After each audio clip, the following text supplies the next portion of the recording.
નમસ્કાર દર્શક મિત્રો, મહામંથન મંતવ્ય ન્યૂઝમાં આપનું સ્વાગત છે। રાજકોટ જિલ્લાના જેતપુર ખાતે એક હત્યાનો બનાવ સામે આવ્યો છે, જેમાં મિત્રએ જ મિત્રની હત્યા કરી દેતા ખળભળાહટ મચી ગયો છે।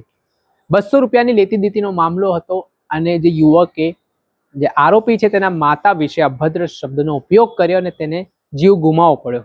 આ ઘટનાની જે મળતી માહિતી મુજબ સંજય કબીરદાસ નામનો મૃતક યુવાન છે, તે મૂળ ઉત્તર પ્રદેશનો રહેવાસી છે। તે જેતપુરમાં 3 લોકો જે રૂમ પાર્ટનર છે, જેમાં આરોપી આશિષ અને તેની સાથે રામચંદ્ર ભંડેરી તેને એક સાથે રહેતા હતા। ત્યારે કોઈક કારણોસર સંજય કબીરદાસને પૈસાની જરૂરિયાત હોવાથી તેણે 200 રૂપિયા જેટલી રકમ આશિષ પાસેથી માંગી હતી। આ રકમ આપ્યા બાદ આશિષે પૈસાની માંગણી કરતા મૃતક સંજય કબીરદાસ છે તે આનાકાની કરી રહ્યો હતો। ત્યારે બંને વચ્ચે બોલાચાલી થાય છે અને આટલામાં સંજય નામનો જે યુવાન છે તે આશિષની માતા વિશે અભદ્ર શબ્દનો ઉપયોગ કરી દે છે। આ ઘટનાના પગલે આશિષને ગુસ્સો આવી જાય છે, તે ઉશ્કેરાઈ જાય છે અને ઘરમાં રહેલી છરી વડે તે છરીના આડેધડ ઘા સંજયને ઝીંકીને તેને મોતને ઘાટ ઉતારી દે છે। આ ઘટનાથી ઘેરા પ્રત્યાઘાત પડ્યા હતા। આટલું જ ને, આ હત્યા કર્યા બાદ આરોપીઓ તેના મૃતદેહને અવાવરૂ જગ્યા પર ફેંકી આવે છે। ત્યારબાદ આ મામલાને લઈને જ્યારે પોલીસને જાણ થઈ, જેતપુર પોલીસની સાથે લોકલ ક્રાઇમ બ્રાન્ચની ટીમ આ તપાસમાં જોડાઈ, ત્યારે આ મામલાના સંદર્ભમાં તપાસ દરમિયાન ઘટસ્ફોટ થયો ને આરોપીઓ સુધી પોલીસ પહોંચી। આ ઘટનાને લઈને શું કહી રહ્યા છે સ્થાનિક ડીવાયએસપી, તેમને સાંભળો। શહેરના ધોરાજી એટલે કે જેતપુર બાયપાસ રોડ ઉપર એક હત્યાનો બનાવ બન્યો છે યુવાનને। આ યુવાન કોણ હતો, તેના હત્યારા કોણ હતા અને તેનો ઇન્ટેન્સ શું હતો અને ક્યારે હત્યા થઈ હતી?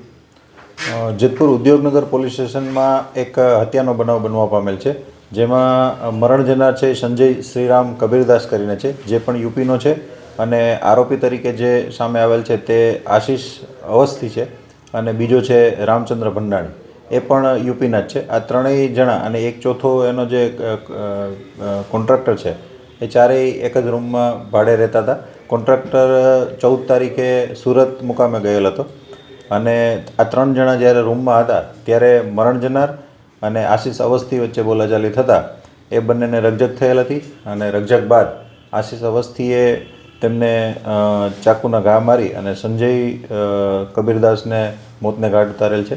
અને ત્યારબાદ આ લાશને ઠેકાણે લગાડવા માટે રામચંદ્ર ભંડેરીએ પણ મદદગારી કરેલ છે અને આ બંને આરોપી અત્યારે હસ્તગત કરવામાં આવેલ છે। તો હત્યામાં સર એક જ છે કે મદદગારીમાં બીજા વ્યક્તિ હત્યામાં? અત્યારે હાલ પૂરતા જે 2 આરોપી છે એ ડિટેન કરવામાં આવેલ છે અને વધુ પૂછપરછ પણ ચાલુ છે। વધારે કોઈ સંદિગ્ધ જણાશે તો એમને પણ ડિટેન કરવામાં આવશે। આ બનાવનું કારણ એવું છે કે જે મરણ જનાર છે એ 200 રૂપિયા આશિષ અવસ્થી પાસેથી પહેલાં લીધેલ હતા અને આશિષ અવસ્થી પાછો એમની પાસે માગતા હોય અને ત્યારે એમની પાસે પૈસા ન હોય, એક વસ્તુ એ હતી। અને બીજી આશિષ અવસ્થીના મધર વિશે જે મરણ જનાર છે એ અપશબ્દો બોલતો હતો, એટલે એમને લાગી આવતા એમણે આ બનાવને અંજામ આપેલ છે। સાહેબ, શેના વડે હત્યા કરવામાં આવી ને હત્યા જો મકાન ઉપર એના જ્યાં રહેઠાણ ઉપર કરવામાં આવી તો મૃતદેહ અલગ જગ્યાએ ફેંકવામાં આવ્યો તો કઈ વાહનનો ઉપયોગ કરવામાં આવ્યો તો એવું કોઈ પૂછપરછમાં સામે?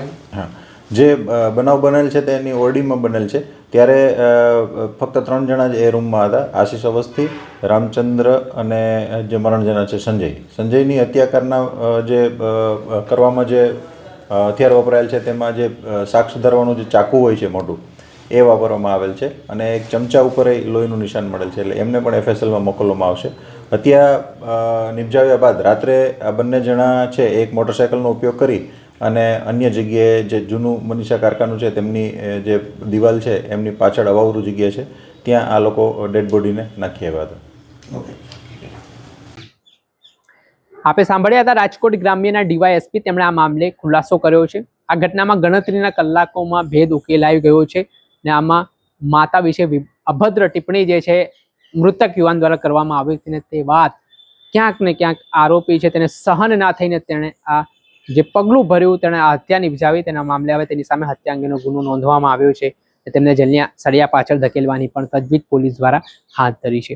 દર્શક મિત્રો, આવી જ ક્રાઇમથી જોડાયેલી સ્ટોરી આપના સુધી પહોંચાડતા રહીશું, એટલે મહામંથન મંતવ્ય ન્યૂઝને લાઇક કરી લો, સબસ્ક્રાઇબ કરી લો અને વધુમાં વધુ શેર કરો।